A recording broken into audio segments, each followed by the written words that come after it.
All right, hey everyone. I thought I would do a short um, one one video on kind of my top 10 movies for war and kind of period drama today, as I had a little bit of time, and it'd been a while since I did a top 10 video, so I wanted to kind of think through what might be my top 10, but also 10 I've seen and 10 I've really enjoyed. So they might not necessarily be the best just artistically put together movie, and they might not be the best acted per se movie in the world, but just all the component parts come together to form just a really satisfying and I think deep message oriented war period film. And I'm kind of thinking, the last 50 years or so. So I'm not going to reach into the recesses of the 30s, the 40s, the 50s, the 60s, and those, and really war pictures in their, I think in their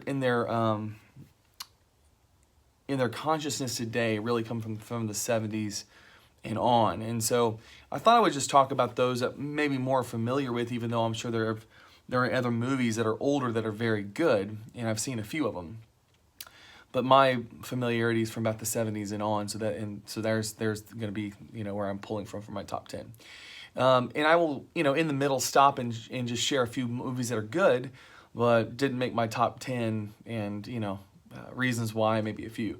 So this is not going to be a little bit as much of an artistic reasoning for why and not why, but more of just I enjoyed that more. Here's why, and I really like that movie because of this. So it's not just fandom. There is going to be some analyzation of it, I guess, but it's not going to be quite as in depth maybe as the chicken sandwiches and the burgers of the world top 10 list. So that being said, my top 10 list will go from 10 through 6, and I'll share a few that I enjoy but didn't make my top 10 list, and then I'll go 5 through 1 and tell you the rest of the story, okay? And then maybe some bad war movies as well. So top 10, starting with number 10, just watched this movie yesterday actually. Just was feeling in the mood. I don't know why. It's just felt in the mood. I was feeling in a Daniel Day-Lewis mood. And I just love Last of the Mohicans. Last of the Mohicans, James Fenimore Cooper's novel from the 19th century about the French and Indian War, specifically the middle part of the French and Indian War where it's the most intense. And it's really a colonial war between two superpowers in continental Europe, but a colonialist war throughout the world. So, a lot of people don't know that. They just know the fight in America specifically, but it was almost a world war, actually. And it's interesting that it wasn't called a world war of some kind, but, it's called the 7 Years' War, 1756 through 1763, and it's also called the French and Indian War. And it was really primarily about commerce and about trade. And The Last of the Mohicans is just a powerful movie by Michael Mann, one of my favorite directors. Of course, directed Heat, the re-envisioning of Miami Vice, which really wasn't that bad actually. I thought it was pretty good. The tones were incredible. But of course, I love Heat, I think his best movie, and maybe one of the best movies. I think, especially for action drama. So Michael Mann's movie, Last of the Mohicans, 1992, Daniel Day-Lewis, Madeline Crowe, very good in her role. Wes Studi, Oklahoman, plays the Huron kind of mercenary and warlord throughout, which is really good. He is really terrifying. His steely resolve is so powerful in the movie, and you are legitimately terrified of this guy as you're watching the movie. Daniel Day-Lewis is just so darn good in the movie because he's like I think really good war movies really focus on the two-sidedness of the central protagonist, and The Last of the Mohicans does a good job of showing his allegiances are caught in the middle between his native Mohicans, of course, though he was adopted, and of course the sympathies towards towards the woman in the movie played by Madeline Crowe, who's British, and he's caught in the middle of all that. And the music, of course, by James Horner, is just incredible. He could be he might be the greatest movie composer of all time. So his music and score is just incredible. The actors are awesome. The attention to detail is just insane. And I think that's where a lot of people are like, well, it's kind of slow, it's kind of boring until the very end. Not if you like movies. Not if you like watching the attention to detail and the character development of these people. So I just love Last of the Mohicans. That's my number 10. Number 9 is not going to make anyone's top 10 list, but I think it's just a good movie. It's an enjoyable movie, and there's just not a lot of good. I just don't think there's a lot of great Civil War movies out there. And this one was funded by Ted Turner back in the 90s because of his own affection for American Civil War history, and I'm so thankful that he did. I really am, because I think the movie itself holds up. It's got some really good performances, actually. There's a couple that really stand out. The others are a little bit more kind of theater-oriented, and they're not quite as dramatic, maybe, for a movie. And it's a little bit of kind of a who's who that's in the movie. I think a lot of people just wanted to be in the movie and gave them parts. But there's a few actors in this movie that are just like, that was awesome. And I'm talking about Gettysburg, okay? Gettysburg, 1994. And this is just, it's an epic two-part movie about the 3 days of Gettysburg back in 1863, the fight in western Pennsylvania for really the future of the Union between the North and the South. And this was the turning tide of the war. The South had basically won almost every battle of any significance up to that point, outnumbered, but was led by maybe the most brilliant general in American history, Robert E. Lee, and really came to that point where he had just lost Stonewall Jackson. I think it was at Chattanooga or Chancellorsville. And so he was without his best commander, though he had Nathan Longstreet. But he was so full of confidence that the Army of Northern Virginia was going to win. He thought he'd just strike the final blow to the Army of the North, and they just relieved General McClellan from his command, just soundly defeated him numerous times, and they put in I think it's Nathaniel Hancock, if I remember correctly, is the new commander, and he did just enough to win the battle. Robert E. Lee overreached and entrusted General Pickett and the infamous Pickett's Charge on the third day, which saw the Army of Northern Virginia torn to pieces. And it's a tragedy. It's a tragedy. The movie's a tragedy when it comes to the plight of the South and its armies being destroyed, and really the courage of those men to fight. But at the same time, the North won the day and turned the tide of the war and started to push back slowly but surely to reach a final union again of the North and the South in 1865. The movie itself is really, really good. And the fight scenes are great. It's not gory. It's not a gory movie. It's a TV-friendly movie. It was made for TNT. It's Ted Turner, financed. And that's part of what I actually do like about the movie, is that you can watch the movie and understand that the movie is really more of an historical epic than it is really about necessarily war itself.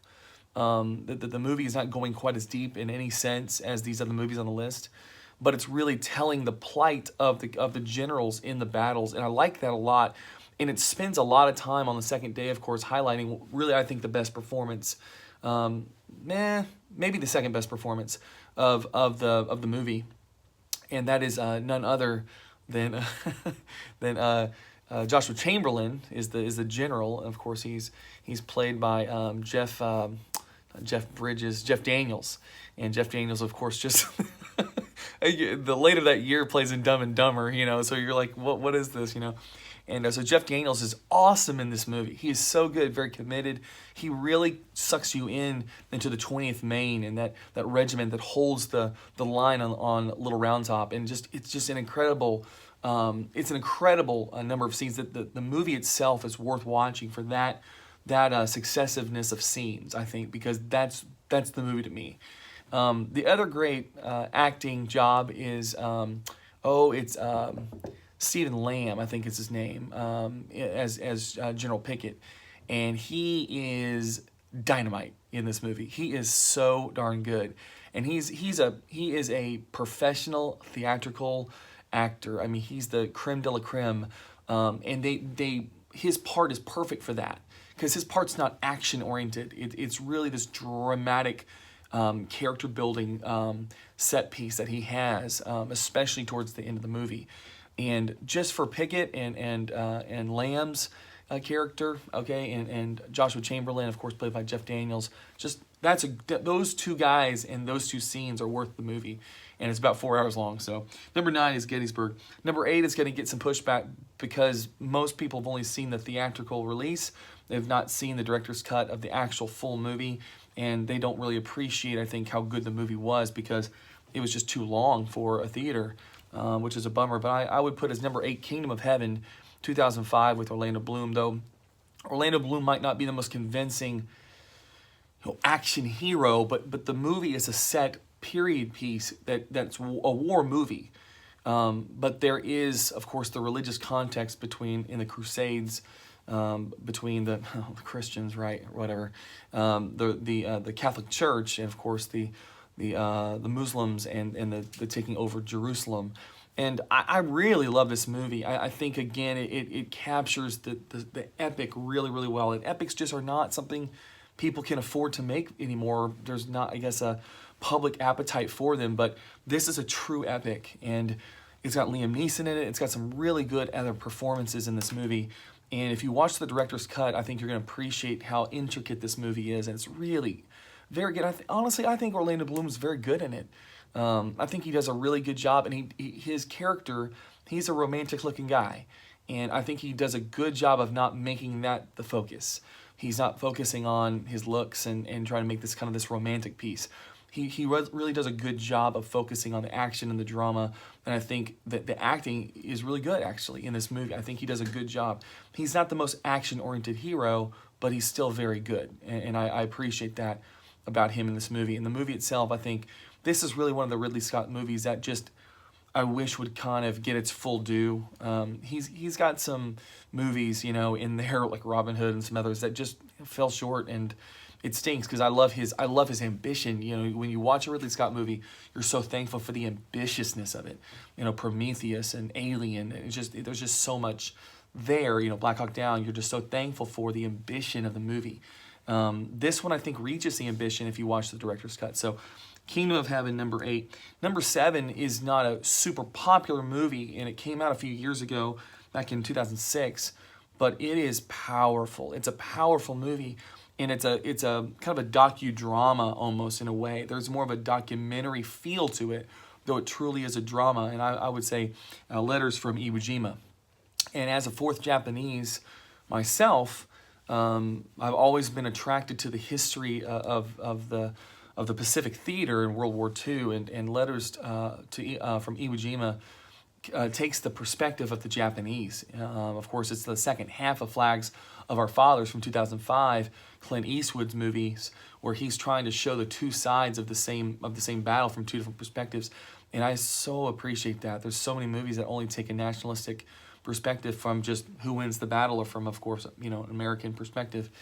And I love watching that movie from the Japanese eye, and it's really, really moving. It's an extremely good movie, and the action's good in the movie too. But Iwo Jima is really, it's kind of like the D-Day in some sense of the Pacific Theater. It's kind of like the final push, and it's really an important. It's one of the most important military events in American history, and as well as, of course, in Japanese history.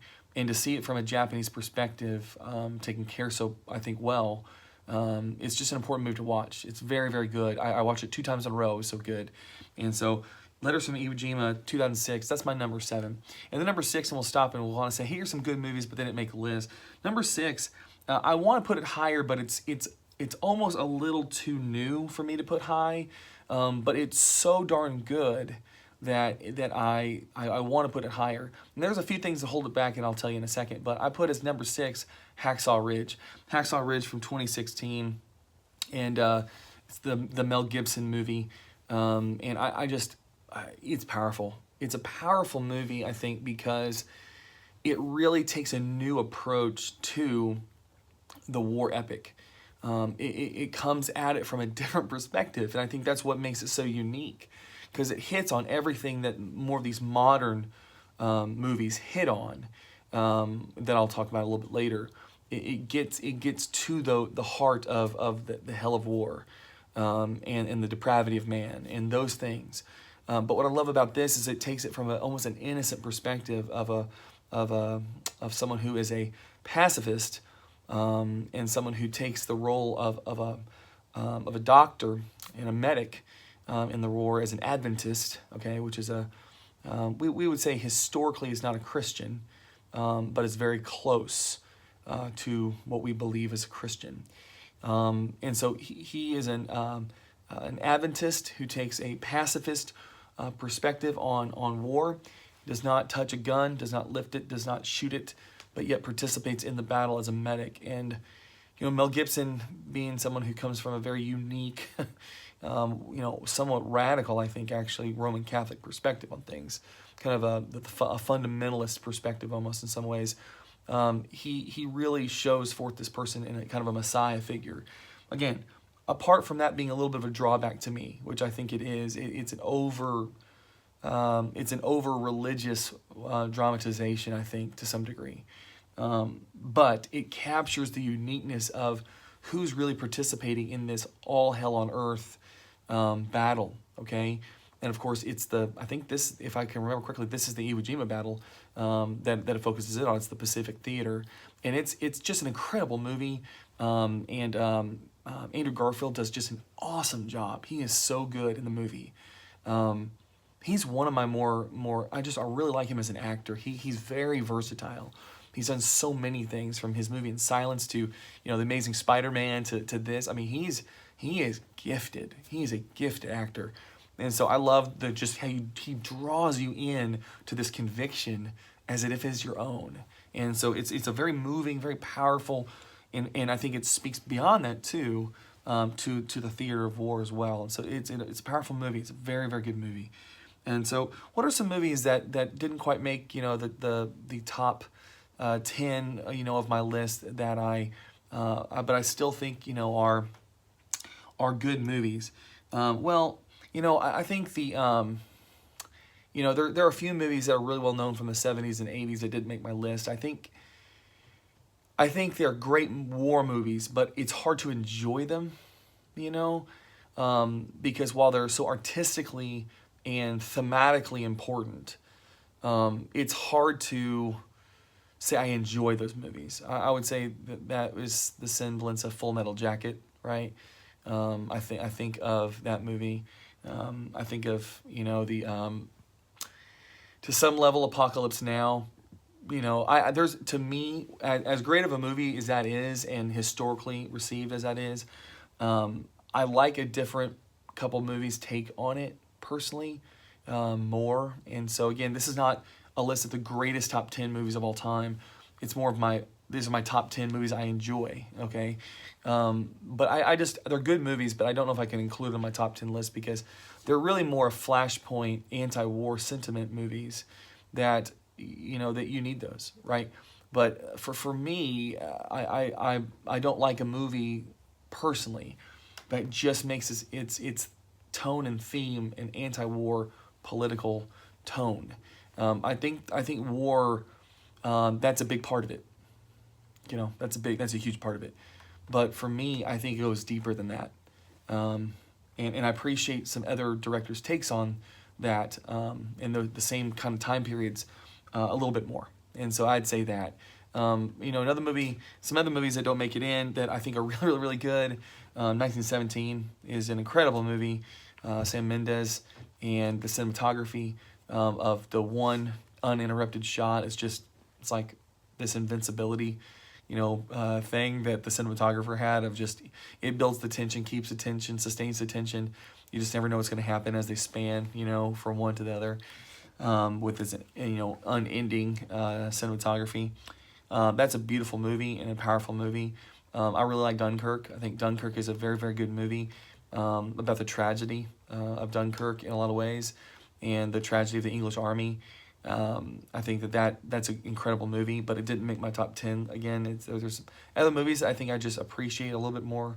So those are a couple from the 70s. I think Full Metal Jacket might be from the 80s, but it might be from the 70s. I can't remember, and then a couple others that are more recent. 2017 is from, or 1917 is from 2019, and then what was the other movie I mentioned? Oh, I suddenly blanked on it.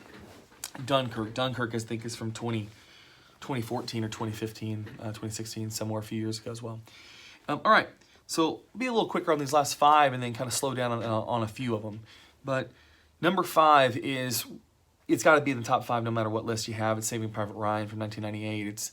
It's really a movie that talks about how war is not always about winning the battle, right? Because really this whole movie is about, it's just kind of about it's about the family. You know what I mean? It's a movie saying, like, we're not going to let the fourth son of this woman die. We're going to send 20 guys at the risk of 20 guys' lives to save this one guy. And it shows you, I think, more the fabric, I think, of American culture there, which is really powerful. If you think about that, that's a powerful statement. It's not every man for himself. Like, you know, the rugged individualism of American culture is not as rugged as you think. I just think that that's really powerful. Of course, the performances are incredible. They're just incredible. The opening scene of D-Day on Normandy Beach is just, who can forget it if you watch that? It's top five in my book. It probably should be higher. There are some reasons I put the others a little bit further ahead.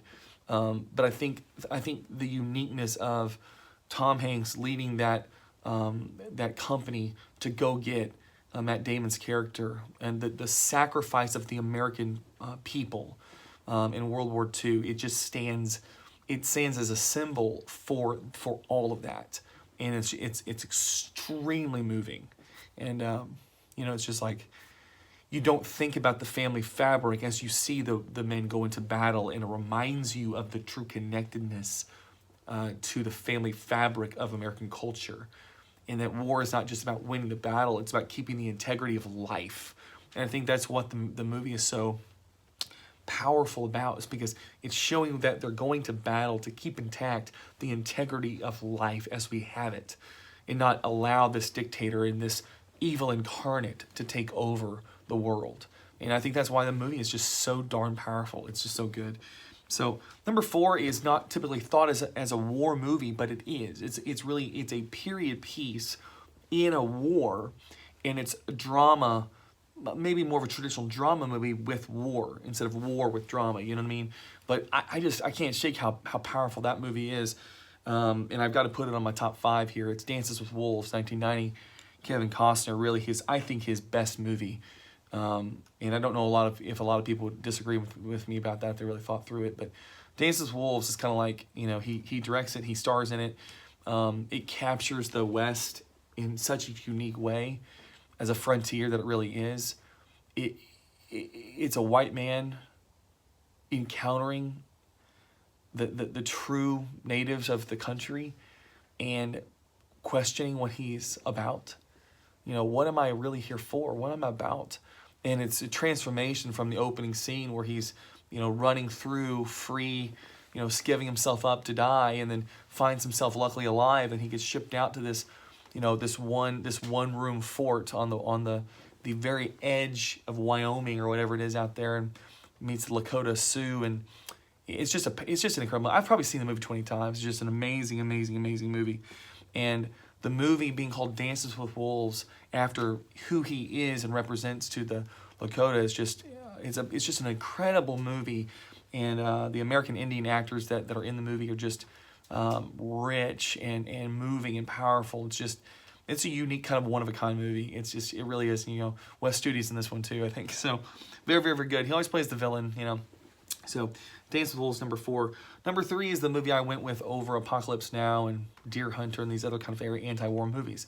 They're all anti-war movies, but I think this one, it goes deeper in my thought into the very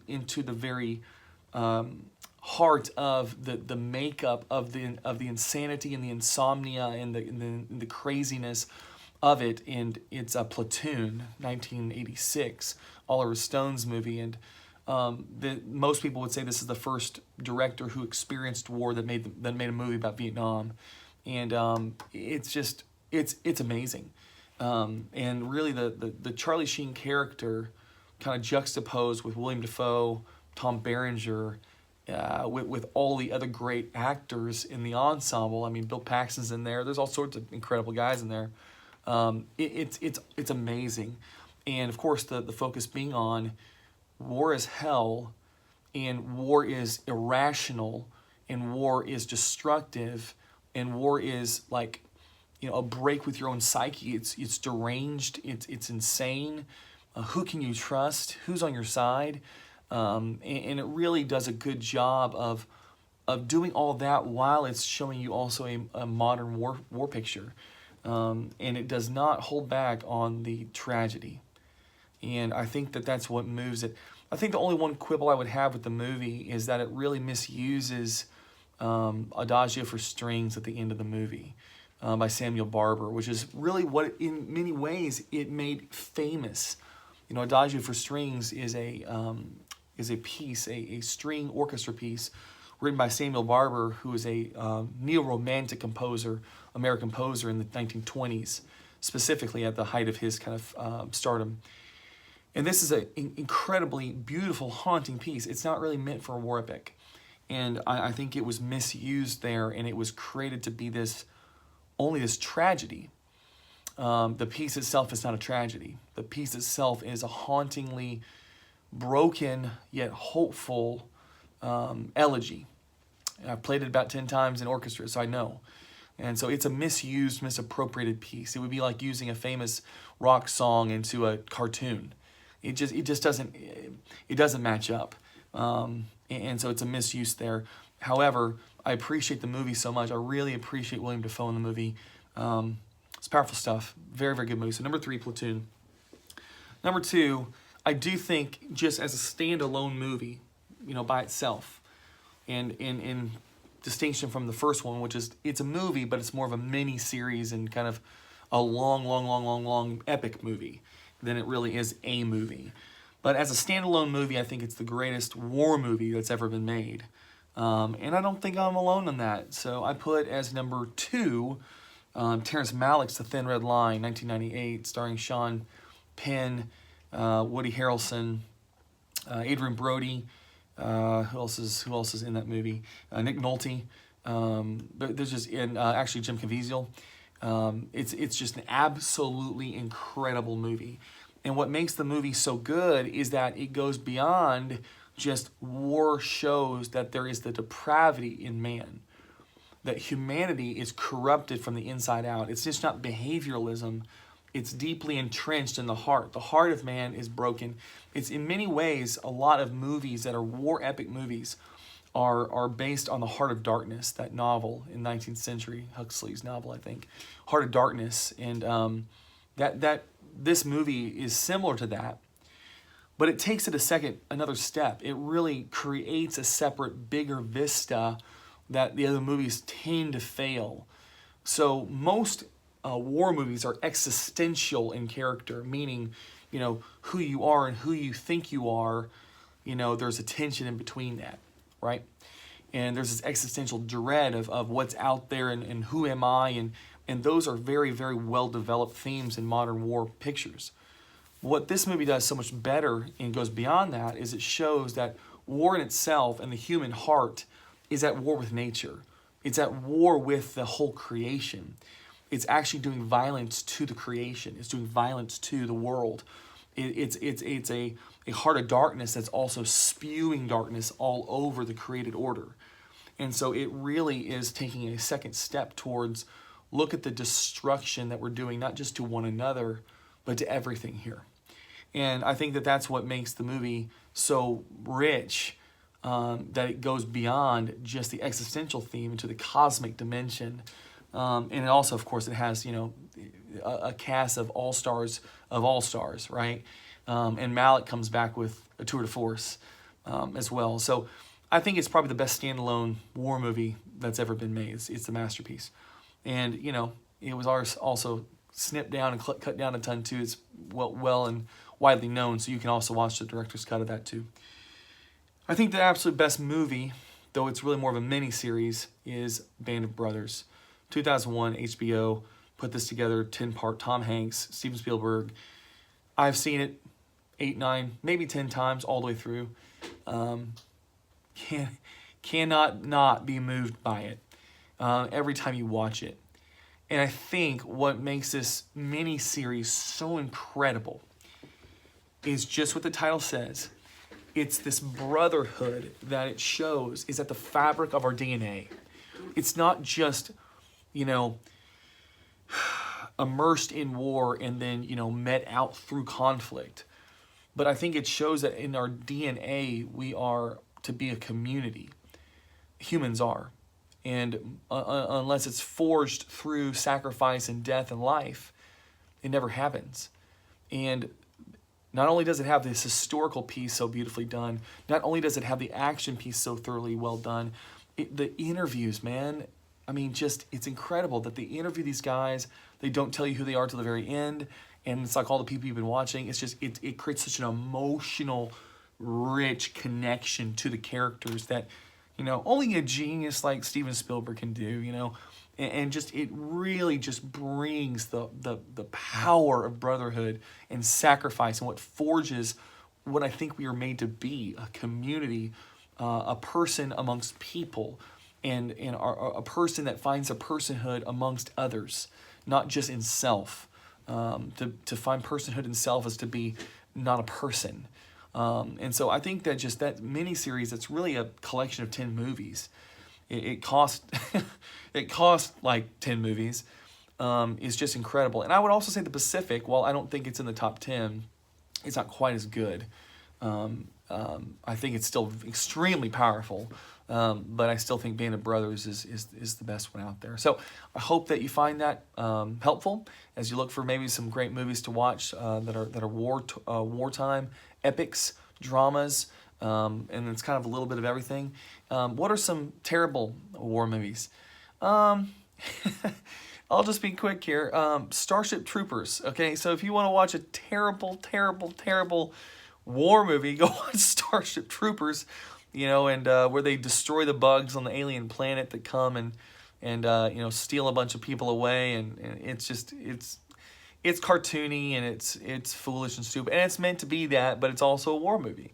So Starship Troopers is terrible and at the same time fun and entertaining. I would also probably say, what's another good movie or another bad movie that's kind of good because it's so bad. Oh, I can't think. I was thinking of actually Left Behind for a second, but probably not. In a way, that's a war movie, but it's like, you know, apocalyptic, you know, super religious, fundamentalist kind of war epic. You know, it's kind of nuts out there. So, you know, probably don't watch those movies. Those are awful. But yeah, something off the top 10. Hope that encourages you a little bit. All right, signing off.